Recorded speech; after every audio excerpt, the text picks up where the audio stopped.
皇上驾到！参见皇上。快起来，免了。朕故意让他们不通报的，就是不想打扰你们。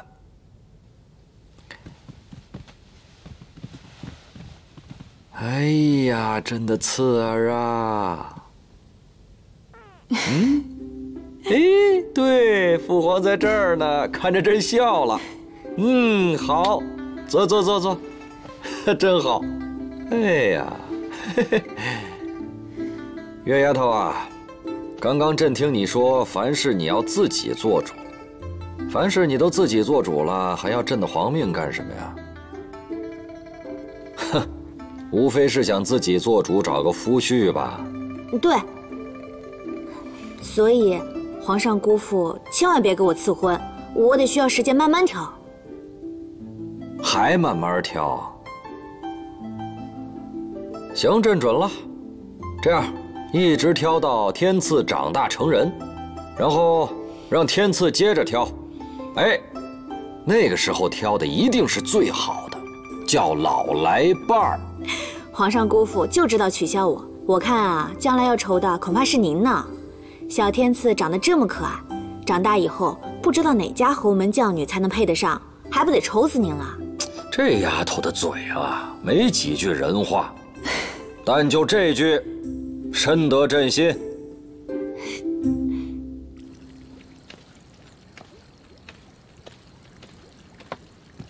爆炸案的事情有眉目了。我暗中查访了所有的火药私作坊，的确发现些蛛丝马迹。公子是怎么想到这样的办法的？要制造火药，萧氏硫磺必不可少，但这些金石药物自古以来都是由朝廷掌控的，禁止私自交易。故而当日引发爆炸案的火药，一定是出自于民间私作坊。还是公子有智谋。这么一查，还真有意想不到的收获。这些民间私作坊都与一个叫莫格的组织有关联。莫格是隶属于朝廷还是江湖？这就是它的奇特之处了。看似是个江湖组织，实则是以救齐之人所聚而成。他们的首领跟慕容将军还有着千丝万缕的联系。我还听说，他们的首领是位女子，还是个年轻貌美的姑娘。慕容冤案，齐国惨剧。他此番前来，必然是为了复仇。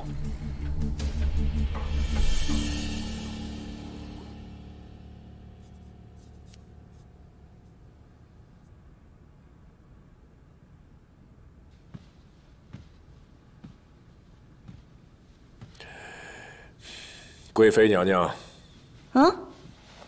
哥哥，你怎么来了？说了多少次了，要收敛一点，收敛一点。你看看你啊，这整天就知道吃，这才几日不见呢，这身体又见圆润了。反正我这儿的门槛也凉得很，皇上不愿意来，那我只能好吃好喝，当个活菩萨了。不然我去跟陈贵人掐架，还是跟皇后叫板啊？说到底，还是哥你不上心，介绍这么多个郎中，没一个能让我怀上皇子的。不让我吃，你又带东西来？你先看看，这里面装的是什么？药都不让喝，给吃渣了。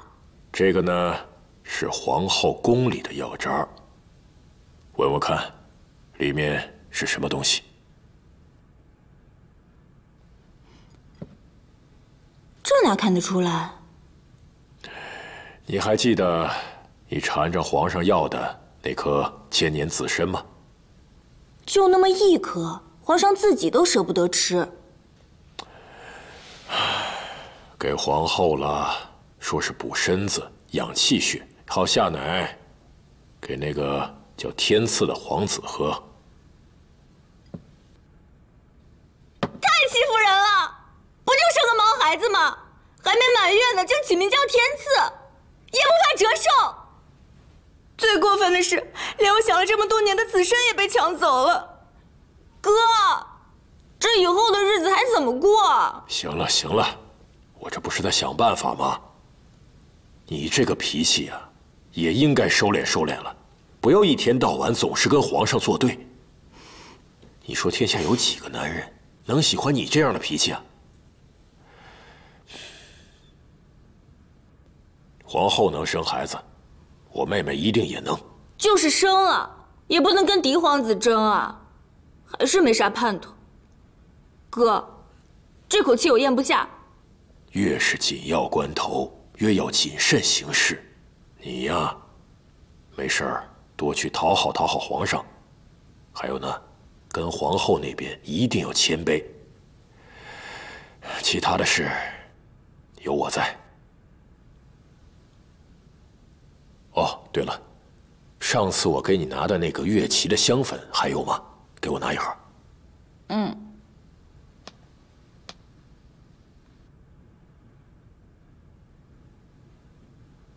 这香粉的开心是假的，是幻觉。你不是一向嫌弃的吗？你呀，管好你的嘴就行了。还有没事啊，多想想怎么哄皇上开心。你这个臭脾气，该收敛收敛了。好了，哥哥走了，你保重。嗯。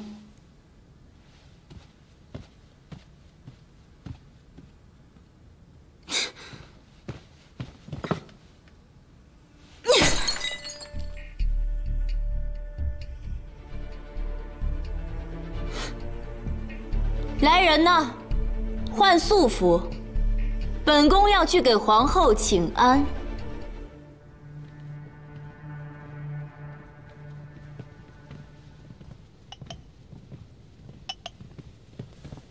贵妃娘娘，贵妃娘娘，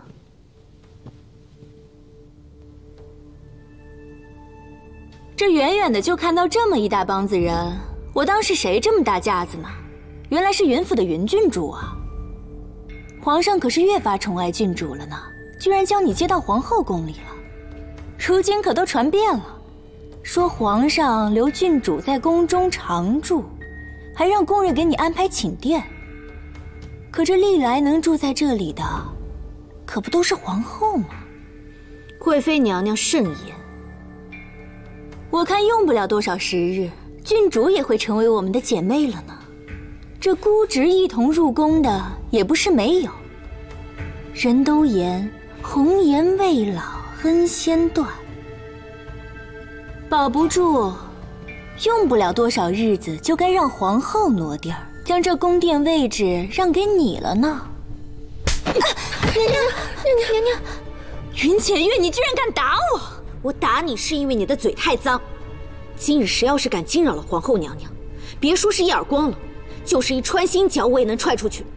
天生恶女的名头我也背得久了，不怕再多背一条。云浅月，你太放肆了！来人，将贵妃娘娘送回去。皇后娘娘这儿可不缺人伺候。你给我等着！哎呀，慈儿啊，慈儿，你年纪最小啊，却天资聪颖，不像你那三哥四哥啊，一个混世魔王，一个捉摸不透，还有你那个二哥。从小就没有大志向，整天只知道在后宫里吃、喝、混日子，真是让人操碎了心。皇上，皇上，您这么说呀，真是折煞他了。龙生九子，自然是各有各的才气和性情，这才是兴荣之下。你生性温婉淑慎，慈儿让你教养，朕最是放心不过了。哎呀，也不用议了，朕以为啊，这天下就将是慈儿的。谢皇上隆恩，臣妾定当竭尽所能，好好培养天赐。奉天承运，皇帝诏曰：现有皇后之子天赐，俊秀笃学，颖才俱备，大有朕之息影。今册封为太子，长辈辅之，以朕朝纲，钦此。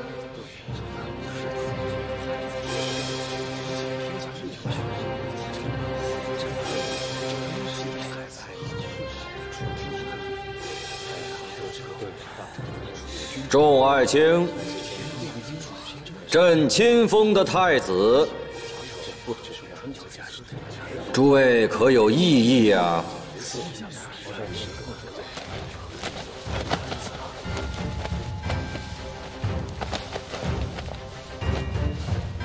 吾皇万岁万岁万万岁！太子殿下千岁千岁千千岁！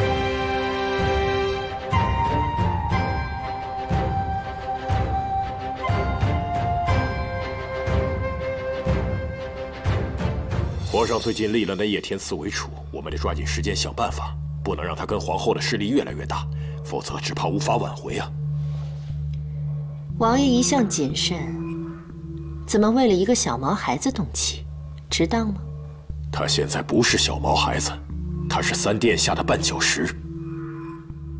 对于绊脚的石头，无非两种做法：小的就一脚踢开，大的不过是费点力气，把它搬到不碍事的地方就好，又有何难？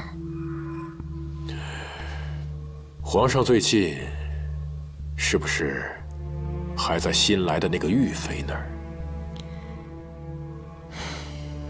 喜新厌旧是男人的通病。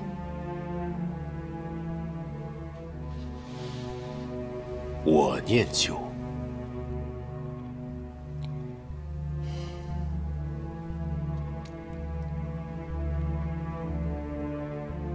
王爷今夜前来，恐怕不是来叙旧的。莫非你已经有了主意？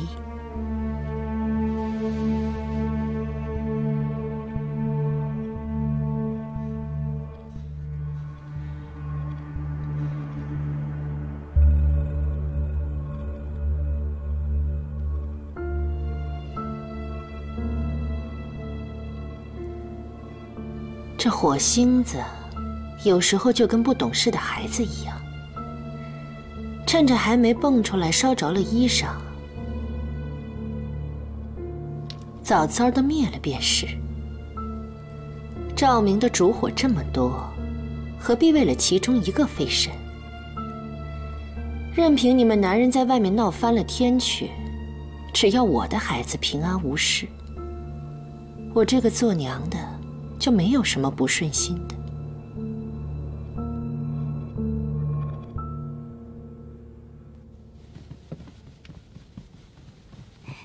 天赐乖，舒不舒服啊？皇上，哎呀，哦，这个哎呀，喜欢吗？别说啊，这丫头平时是任性了些，还真讨小孩子喜欢。别看孩子小，最是能辨别谁人是真心待他。浅月性子单纯，天赐会喜欢他也是情理之中。再者，这丫头鬼点子多，有她在，臣妾和天赐添了不少乐趣呢。哦，那就让这丫头在宫里多住些日子。臣妾谢皇上体恤。月丫头，嗯，听说你又动手打了冷贵妃，好歹她也是你的长辈，这样合适吗？皇上姑父，我正要跟你说呢。那天在皇后姑姑的寝殿门口，贵妃娘娘奚落了我一番，说我住在皇宫里是为了有一天要取代皇后姑姑的位置。你说我能不生气吗？胡言乱语！云王府历代忠良，啊，想我天圣历代皇后也皆处于云王府，哪一条你住在皇后宫都没问题。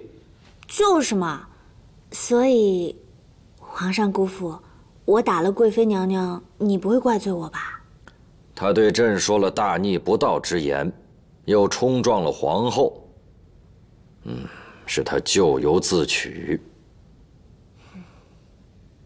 皇上，娘娘，太子他，太子怎么了？太子他，天赐，这是怎么了？他脸色怎么那么难看？皇上，传太医，传太医，传太医，怎么回事？这是怎么回事啊？天赐。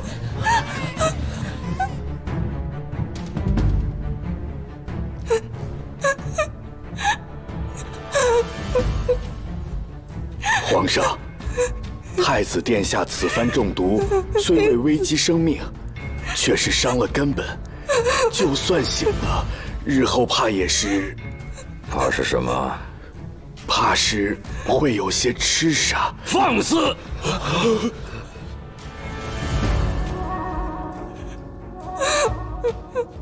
朕特意下旨，除了皇后身边的人，任何人不得接近太子的饮食起居。为何还会如此？微臣查验过，这毒不像是来源于饮食，但是来自何处，微臣还得再细细查验一番。查，给朕彻底的查。要是查不出来，朕要你们全都陪葬。传景世子。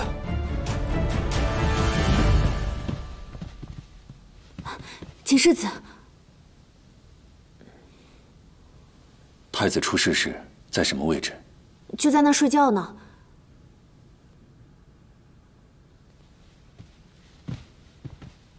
真的是太奇怪了，他的日常饮食都是经过查验的，是根本不可能有毒的。而且今天他哪儿都没去，就一直在这儿睡觉，御医也查不出来原因。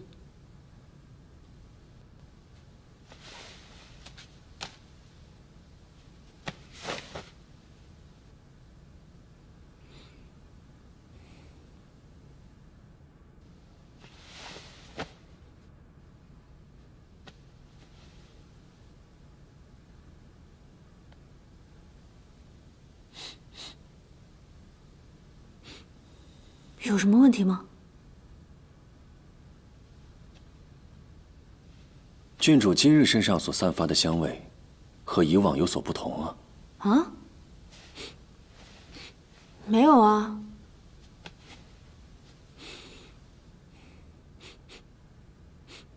这不就是普通的香料吗？有什么区别吗？有一种制香的方法，愿闻有其香，闻多了可以使人昏迷甚至癫狂的状态。越是孤山险境之地，毒物也就越多，所以上山采药之人会常备这种药草，把它们做成灯芯，用以熏制。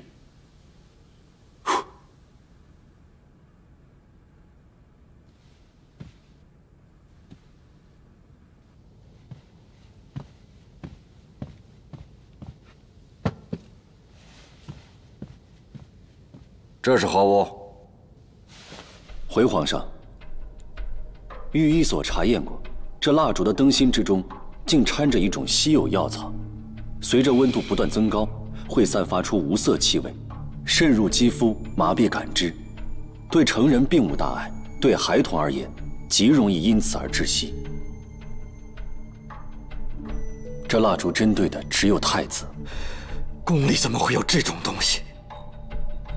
丧心病狂啊！无耻至极！皇上息怒，保重龙体呀！谁的嫌疑最大？所有人都有嫌疑，至于想查到哪一步，还是要看皇上您。即使是朕的亲儿子，朕也要处置，否则后宫永无宁日。陛下，陛下，陛下，若你想查出真凶，有人能帮你。公主怎么也来了？当然是抓真凶啊！别人也许查不出来，公主的胭脂赤练蛇可是明察秋毫。云郡主把事情都告诉过我了，那味道一闻就是我们月期特有的曼陀罗草，闻之会使人进入迷幻。我养的小蛇每日吃的食物里就有这一味药。贵妃娘娘，有蛇，有蛇！贵妃娘娘，啊！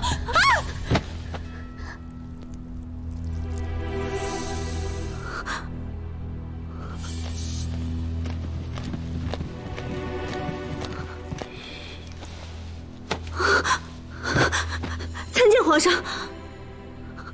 贵妃娘娘恕罪，我这小蛇是在闻气味找吃的呢。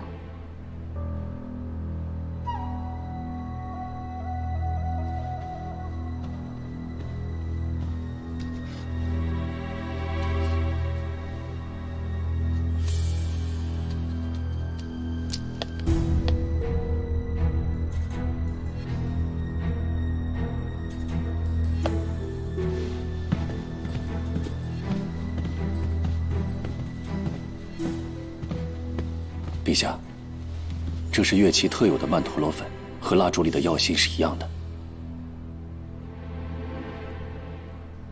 你也太狠毒了吧！居然连柚子都不放过！皇上，臣妾冤枉，臣妾害了谁啊？这药粉我使用了多年，怎么会有毒呢？臣妾绝对不会用它害人的呀！臣妾……不是你还能有谁？对了，上次我给你拿的那个月期的香粉还有吗？给我拿一盒。臣妾冤枉，皇上，臣妾冤枉。将冷贵妃软禁于宫中，没有朕的旨意，不得擅自出入。给我细细的查。是。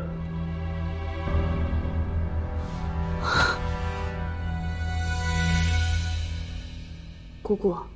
刺儿已经送去南梁诊治了，相信他一定会没事的。你也别太难过了。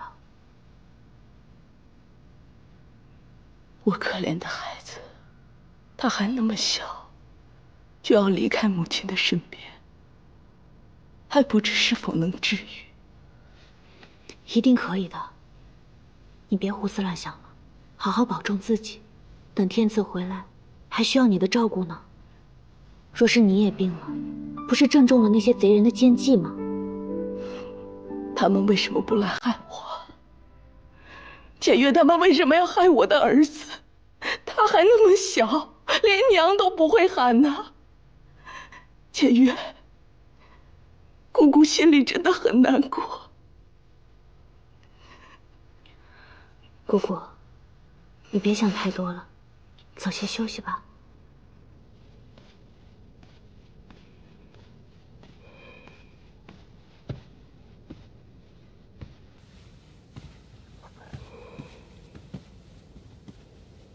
皇上，皇上，三殿下来了。这是儿臣特意为父皇熬的参茶。你一个皇子，竟干些奴才干的事儿。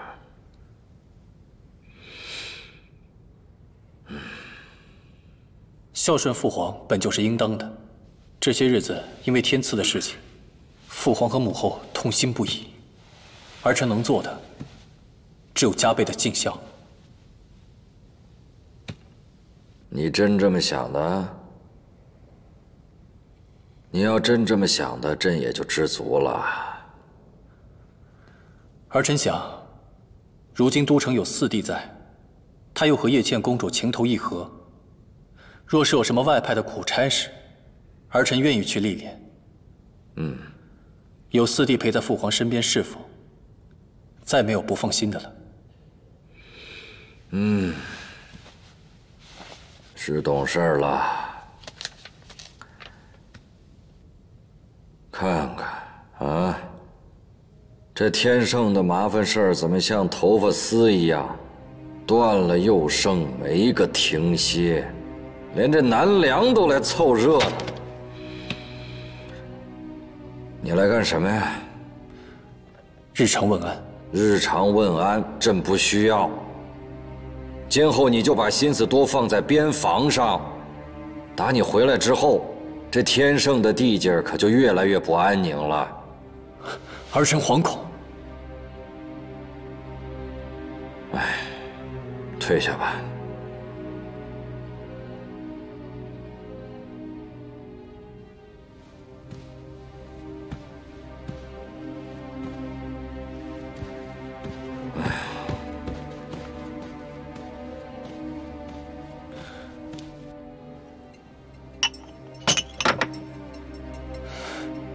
父皇到底对我起疑了，这次你做的也太狠辣了。他毕竟是我亲弟弟，可他也是太子，那就是今后的皇上。难道三殿下就甘心做一个闲散王爷？我却相反，是想凭自己的实力争取过来。从小我就知道，自己只是一个被遗落、被抛弃、从未被正眼相待的儿子。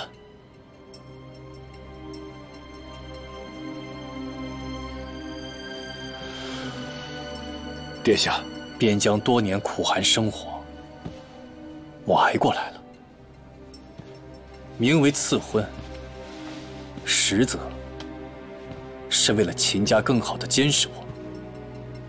我也顺从了，可为什么还是这种结果？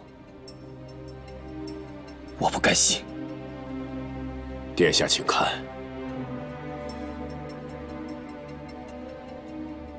王爷这是何意啊？殿下可曾记得工部前日上书治理水患一事？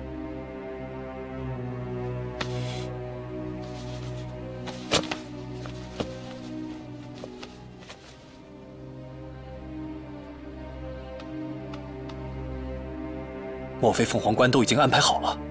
军营全已就绪，殿下何不自请治理水患？正好借此机会招兵买马，扩充实力。皇上反正已经怀疑了，殿下何不顺水推舟，拼他一把？没错，我叶天意岂能现在就言败？只是此行凶险甚多，殿下是否做好置之死地而后生的准备？既然父皇容不下我只能另谋出路了。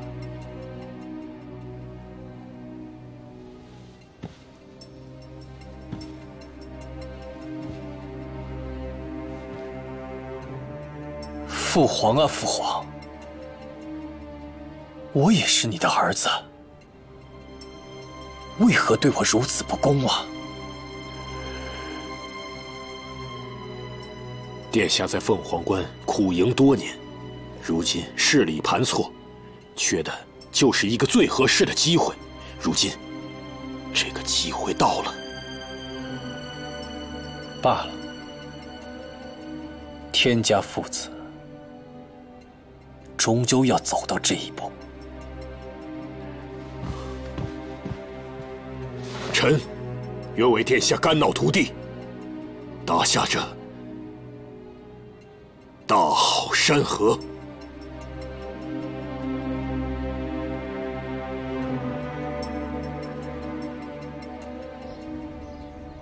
我听说，慕容家那位故交隐姓埋名于凤凰关，只要找到他，便能知晓当时发生的一切。凤凰关，如今那边正在闹水患。不错，之前听地方官员上奏过朕灾良之事，只是边关以外的事情我甚少操心，况且皇上也未必准允。不如我先行前往，一探究竟。主子，宫里捎话出来，让你尽快入宫念圣。问过传话的公公，是什么事了吗？只知道叫了您和三殿下跟水患有关。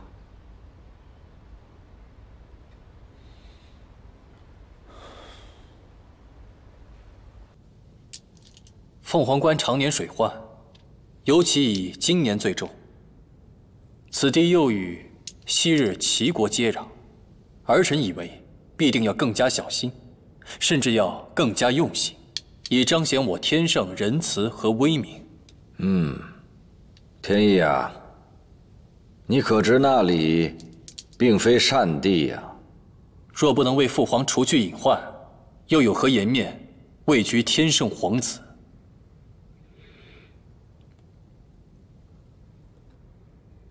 三皇子前来请旨，要去凤凰关主理赈灾一事。荣爱卿，你以为呢？三殿下忧国忧民，乃是国之幸事。可朕以为啊，他毕竟是打仗过来的人，文治上还是要欠些火候。朕想，要你与他同去，有个照应，有事也可以随时通报。能为陛下分忧，是荣景之幸。只是三殿下有景世子在，儿臣自当更加用心办事。既如此，臣定当竭力辅助三殿下治理水患，以安圣心。好，那就快回去准备吧，即刻出发。儿臣遵旨。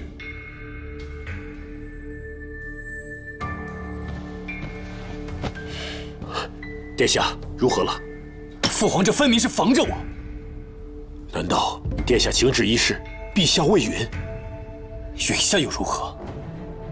派了一个荣景一路同行，若是以前也就罢了，只要行事小心些。可如今，他手上握有我火烧忘川楼的把柄，若是被他察觉到了什么，莫不是父皇知道了什么，才有意做此安排？陛下定然不会知道火烧忘春楼一事，若知道了，必定彻查。所以景世子未必就将此事透露。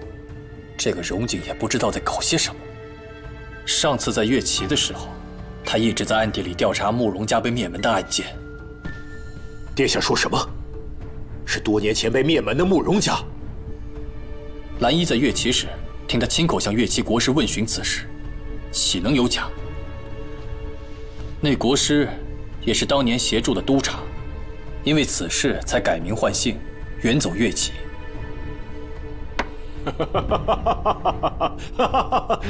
殿下，王爷为何突然发笑？景世子的出现，那是天助殿下之举啊！殿下放心，臣定当把一切为殿下安排妥当。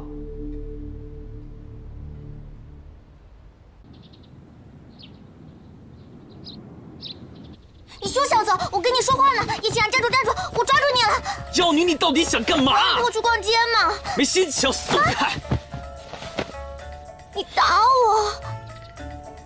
哪有男人打女人的呀？打女人算什么英雄啊？你算什么女人啊？凶我！你居然凶我！放虫！这些蛇虫鼠蚁跟你在一起就是祸害，还不如拿去毁了。哎，你还给我！还给我！拿呀！还给我叶青然！托拜叶青见过。父皇，您怎么来了？无事不登三宝殿，来了自然有好事。公主，在天圣待的习惯不？习惯，可习惯了。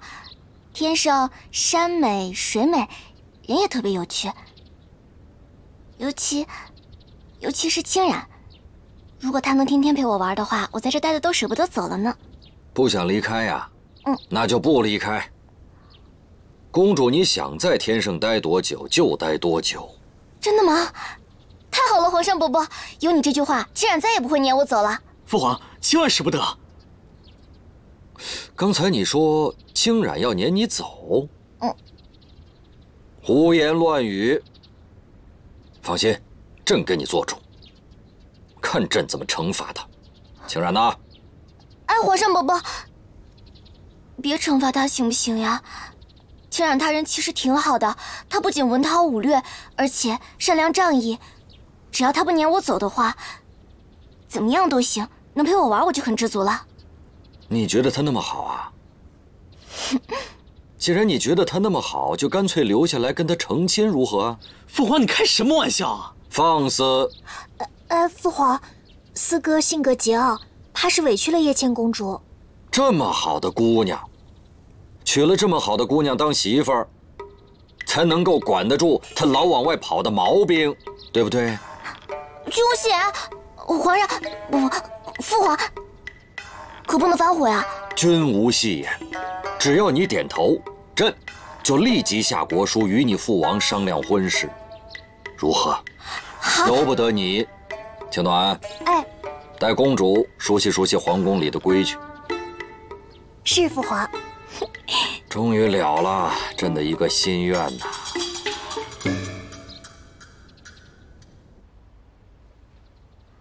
带这个，带这个。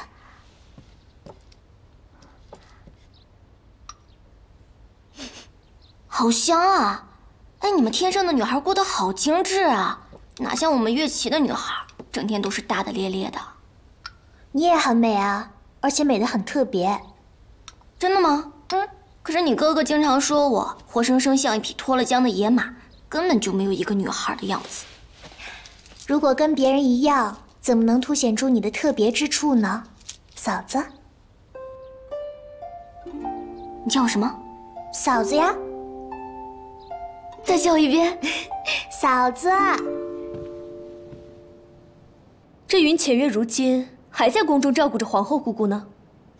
皇后娘娘身子一直不适，便留她在宫中照顾。哼，她一个天生有名的纨绔小姐，会照顾什么？我就不懂了，这个云浅月无才无德，恶名昭彰，为什么爷爷和皇姑姑都这么护着她？可不是嘛，连景世子也偏帮着她。论相貌，论才情，小姐哪一样比不上她？也不知道她用了什么迷惑人心的法子。走，去找我娘。哎，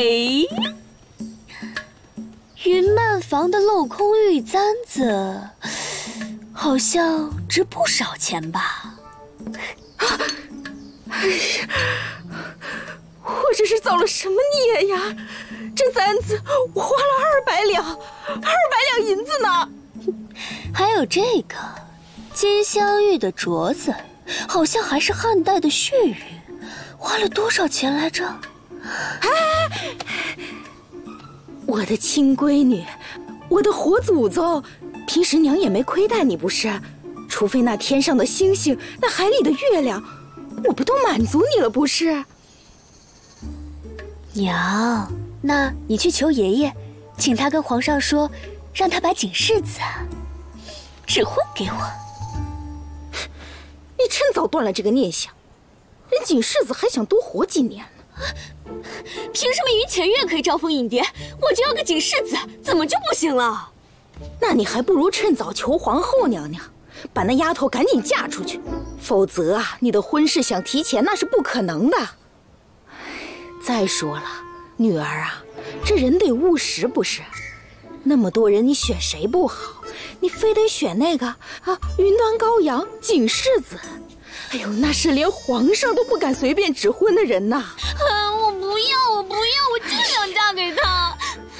你要是不去求爷爷，我就继续砸。砸，尽管砸，砸了就清净了。娘。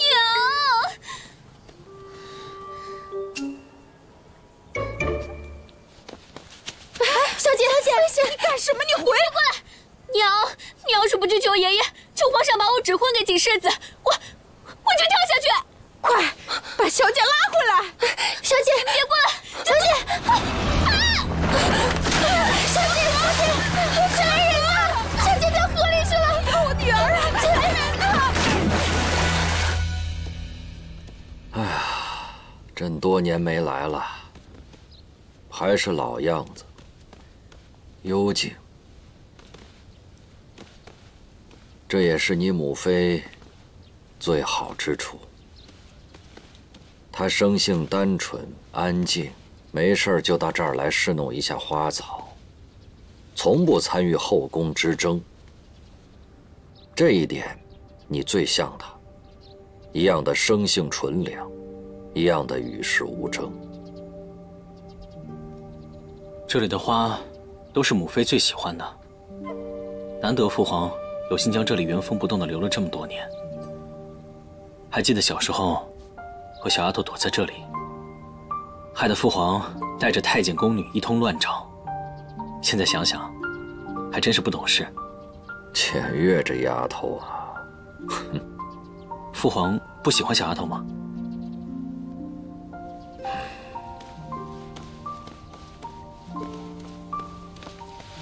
坐。哎呀，朕越来越老了。父皇永远不会老。楚英总要学会振翅，你也迟早要独揽大权。朕护不了你一辈子，你该册立嫔妃，早立皇储，以巩固自己的地位了。父皇，儿臣没有想那么远。走着脚下的路，只能朝前，不能后退。儿臣愚钝。月琪公主乖巧伶俐啊，又不失聪慧，朕觉得她跟你很合适。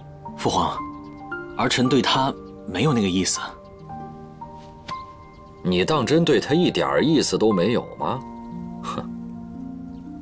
我告诉你，只有与月琪联姻，你才能够获得两国之利；只有大权在握，你才能够保护你心爱的东西，心爱的女人。你是皇子，你并非寻常人家的孩子，所以你的事也绝非你一个人说了算，包括朕，也并不是什么事都能说了算。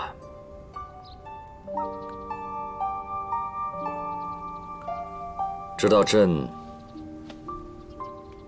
最后悔的事是什么吗？就是将你的母妃接入宫中。若是她能够在宫屋外寻个平常人家的夫婿，她又岂会如今日这般苦？